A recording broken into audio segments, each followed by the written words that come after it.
everybody, Erica Serwin here from Pink Bucker Designs. I've got a fun treat package for you today.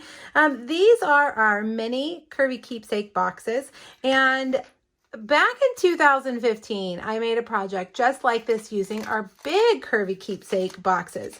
So when I saw Stampin' Up! Come out with a brand new butterfly set called Butterfly Brilliance with these matching dies, I knew immediately what I wanted to do with them. So I'm going to show you how to make these. But first, let me tell you just a little bit about the bundle. It's brand new. It's an early release from the upcoming annual catalog that comes out May 2021. There are other products that have been released with this, including designer series paper and specialty paper, but those are only available while supplies last. So make sure that you check them out and get them before they're gone. Okay? All right. So I think the first thing we'll do is make our Curvy Keepsake box. I'm going to show you how I did the sides. All right, let's see. We're going to do a Coastal Cabana one. Look at the polka dots. Isn't that cute? All right, what you're going to need is one of our basic pattern masks. I have already cut out the Curvy Keepsake, the mini Curvy Keepsake box. Here, just one die. The old one required 2 dies, so this is a nice improvement. And you just need a half sheet of cardstock to get this out of there. Now, I'm going to use our new blending brushes to blend this. You know, to keep it from moving around, I'm just going to put a little bit of adhesive there and stick it down like that, okay? I'm going to take my mask and get it to fit right there. And then this is Post-it note tape. It's called Post-it tape, and it's excellent. You can find it on Amazon. I have a link to it in my Amazon favorites on my blog if you're looking for it. It's great for this kind of stuff. Now I'm going to take my Coastal Cabana ink and one of my blending brushes. And I'm just going to start on the sides and just start going over. The reason I'm starting on the sides is because when you set down your blending brush, a lot of times it leaves kind of a dark mark right at the start. So that way I won't leave a big, heavy, dark mark on my box. All right, so you can do this for as long as you want. Make it as dark as you want. Now, another thing I'm going to show you that I did the last time is I used a marker. Let me show you this one. I used the same mask, and I took the marker and I filled in the circle and then scribbled it around in a scribble. But let me tell you, with this mask, because there are so many circles, it took forever. So if you are mass producing these, if you're making a bunch of them for Easter or to give out at school, I think I'd do this before I would do that, because that took a long time and it hurt my hand. All right, let's check it out. How cute is that? So stinking cute.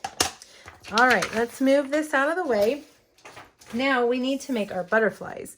So I'm going to bring over my Stamparatus. I think stamping a large stamp like this with a Stamparatus is just so much easier. As you can see, I used it on another project earlier. So if you're looking for some more ideas, just hop over to my YouTube channel or my blog, you'll see them. Okay, so I'm going to put a sheet of Coastal Cabana on here. And we're just going to stamp it. And when you do this, you're going to actually get 6 butterflies. So how many Curvy Keepsake boxes is that? 6. You could get 6 butterflies for your box with one swipe, with one stamp and one swipe through the cut and emboss machine. All right, this is Coastal Cabana ink on Coastal Cabana cardstock. Another reason I like my Stamparatus is because if I don't like the way it's stamped, although, wow, that looks amazing, I can lay it down again and fix anywhere that I might not have pressed enough or inked enough. Okay, now we're going to cut this out, and this is pretty cool too. The die that goes with this is one big die. I mean, Stampin' Up! Has really simplified this for us. It's really, really cool. Okay, so get your die, and you want to get all of them lined up. Make sure you look at all of them. Okay. And very carefully lay your plate down. And let's run it through. Let's see how we did. All right, look at all those butterflies. Fantastic. Now, before we take the cut and emboss machine away, I'm going to also cut out one of these. And really, you could use any. I think, you know, this one would be great to go with this one. You could do smaller ones. I think I'm going to do a smaller, let's see, I think I'll do this one to go on here. I mean, you can mix and match. I don't think it really matters too much. I'm going to cut this out of vellum. Vellum just gives us a light layer, and it doesn't take away from the stamped butterfly. There we go. Vellum just cuts so easily. All right, let's take a look at this.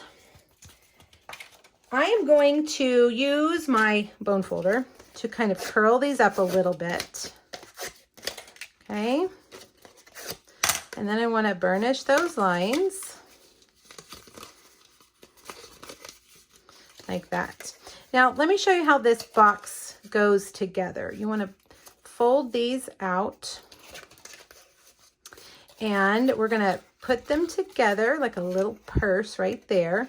And then this slides on here, and this one slides over. Now for our butterfly to go on here, we've got to, I wanted it to be so that they don't have to tear the box open, tear the butterfly apart when they take it apart. So what I'm going to do is, I have it closed. I'm going to take my butterfly, whichever one I'm going to use, and cut it in half. Okay. Now take your adhesive of choice. I'm going to use Tombow here. Put a little bit of glue on either side of that slit. And then we're going to put this guy here and this one over here. Okay. Now we're going to do the same thing with our vellum butterfly.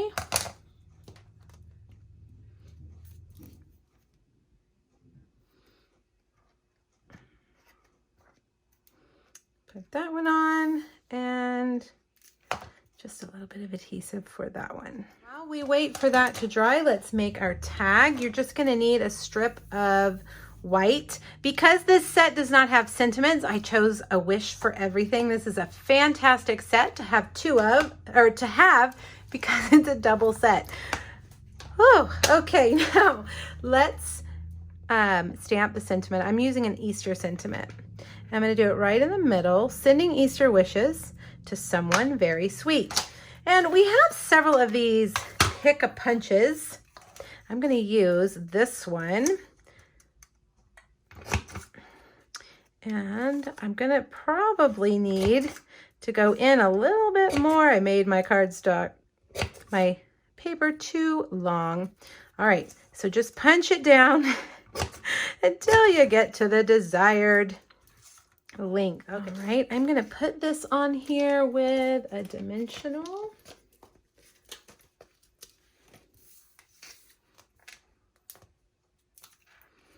Right there. And I'm also going to take some twine, add a bow.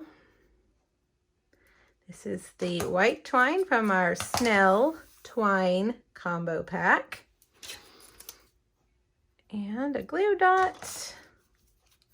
And we're just going to put that right there. Well, did I not get our glue dot? What happened? Goodness. Let's try that again. There we go. Put that right. Put that right there. Goodness. Okay, so now we've got that. Let me show you how it opens and take a look at that. See how we did that between the slit? We cut it in half and we put it on either side. Now I'm going to put a couple of these little Oreo eggs. Only holds 3, so this little box is great because you don't have to spend too much money on candy. All right, so I did a little bit of a different look on these two. I used the same stamp set on an oval. Here I use the same stamp set in a different punch. And And I mean, the possibilities are really endless here. Colors, stamp set, sentiment sets. It's awesome. I encourage you guys to give this project a try. It was very popular back in 2015, and I think it's going to be very popular this year. All right, everybody, make sure you click on the link, visit my blog, get the free PDF, and check out the other projects. Thanks, everybody. Bye-bye.